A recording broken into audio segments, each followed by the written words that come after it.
guys. My story today is called Clever Jack Takes the Cake. It is by Candace Fleming and illustrated by G. Brian Karras. And this story is a fairy tale, which means it's fictional, and it's probably going to have some characters and places that can't exist in real life, and we also might see some magic in the story. One summer morning long ago, a poor boy named Jack found an invitation slipped beneath his cottage door. It read, "His Majesty the King cordially invites all the children of the realm to the princess's 10th birthday party tomorrow afternoon in the castle courtyard." Here's Jack and his mom, and he's reading the invitation. "A party!" exclaimed Jack, "for the princess!" His mother sighed. "What a shame you can't go." "Why not?" asked Jack.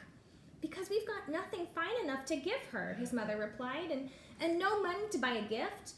Jack had to admit his mother was right. His pockets were empty except for the matchsticks he always carried.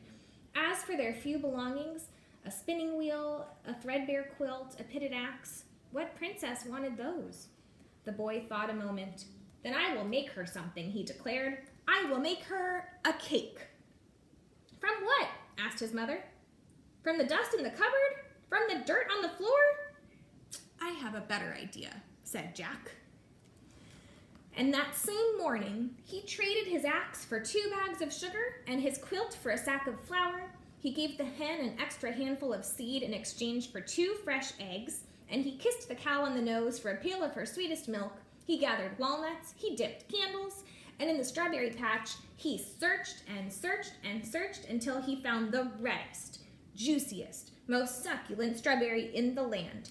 "Delicious," said Jack, as he plucked it from its stem.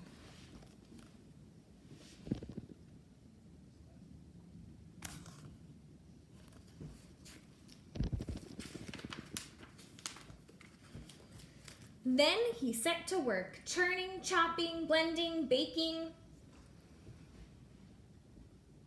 He's making the cake with all the ingredients he collected.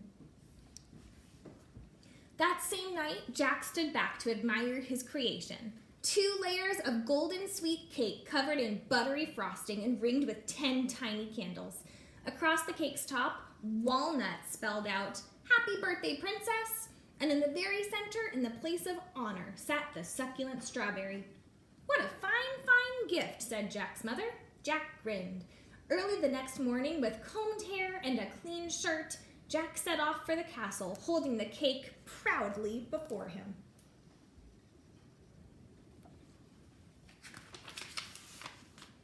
Before long, he came to a bloom-speckled meadow. "Perhaps I should pick a bouquet for the princess," thought Jack. Just as 24 blackbirds rose in the air. Like a sudden summer storm cloud, they swirled around the cake, pecking, nipping, flapping, picking. "Get back!" hollered Jack. "I'm taking this cake to the princess." "Caw, caw, caw," cackled the birds. And as quickly as they had come, they were gone, taking with them the walnuts that spelled, "Happy Birthday, Princess."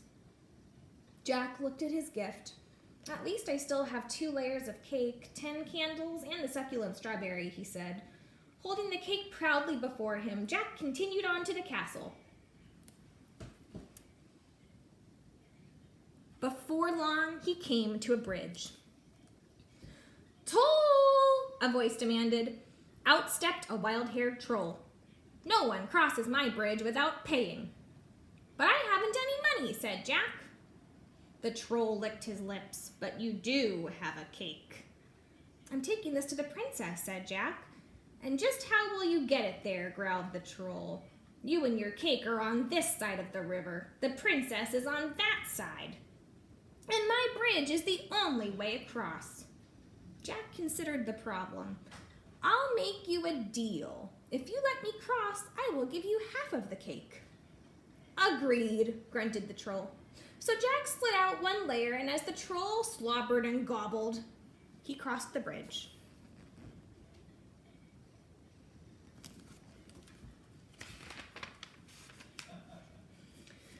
On the other side, he looked down at his gift. "At least I still have 1 layer of a cake, 10 candles, and the succulent strawberry," he said. Holding the cake proudly before him, Jack continued on to the castle. Before long, he came to the forest. No birds chirped here. No squirrels chittered. As if under a spell, the entire wood lay silent, sleeping. Only the wind seemed to whisper, "Beware, beware." Pulling the cake closer, Jack pressed on. The road grew narrower, the trees grew thicker, the light grew dimmer. Soon it was so dark that Jack couldn't see the cake in front of his face. "Turn back," the wind whispered, "turn back." "I can't," cried Jack. "I'm taking this cake to the princess." As he reached into his pocket for a matchstick, stuck it on his shoe, and lit one of the 10 candles, the tiny flame cast a magical circle of light. In its warm glow, Jack carefully made his way forward, but the little candle quickly burned down and snuffed out. So Jack lit a second candle, but he had not gone much further before it too snuffed out. So Jack lit a third, then a fourth, and a fifth, until the 10th and final candle flickered, fluttered, and sputtered to its end. As it did, the road widened, the trees thinned, and the bright sunlight shone once more. Jack looked down at his gift. "At least I still have a layer of cake and the succulent strawberry," he said.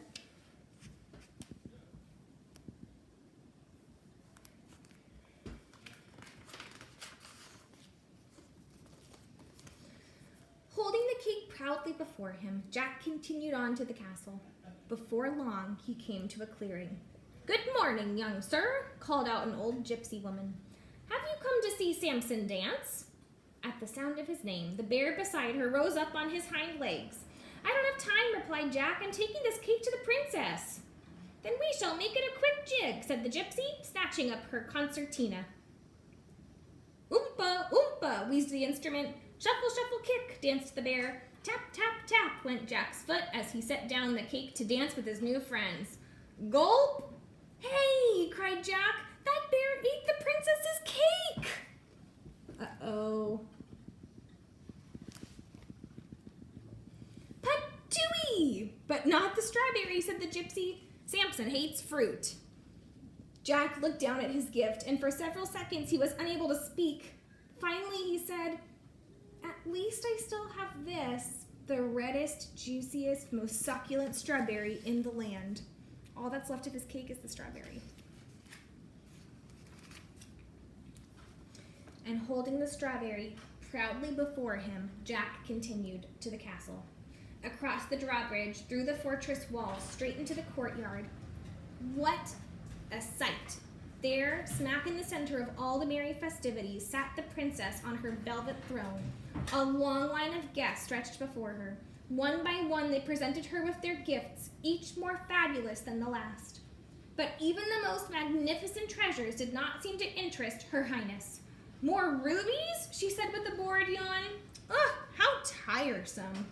"Another tiara? How dull." Joining the line, Jack glanced down at his humble gift.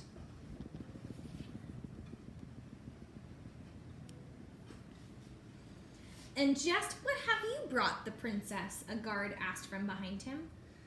"A strawberry," said Jack. "The reddest, juiciest, most succulent one in the land." He held it out for the guard to see. "That is a fine piece of fruit," agreed the guard, "but I can't allow you to give it to the princess." "Why not?" asked Jack.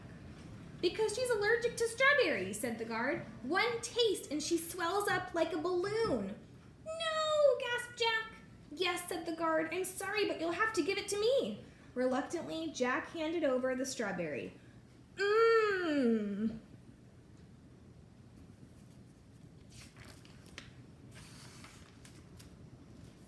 Now Jack found himself at the front of the line. The princess turned her gaze to him. "And what have you brought me?" she asked. Jack gulped. He blushed. He shuffled at his feet. "Well?" Jack took a deep breath and knelt down before her. "Your Highness," he began, "let me explain what happened." And he told the princess about trading for the ingredients to bake a golden sweet cake just for her. He told her about the swirling storm of blackbirds, the wild-haired troll, and the dark, dark wood. He told her about the gypsy woman and her concertina, and the bear who loved to dance but hated fruit. And in the end, said Jack, I still had the succulent strawberry, but the boy sighed. You're allergic to strawberries. He waited for her to yawn. So the guard ate it, he concluded.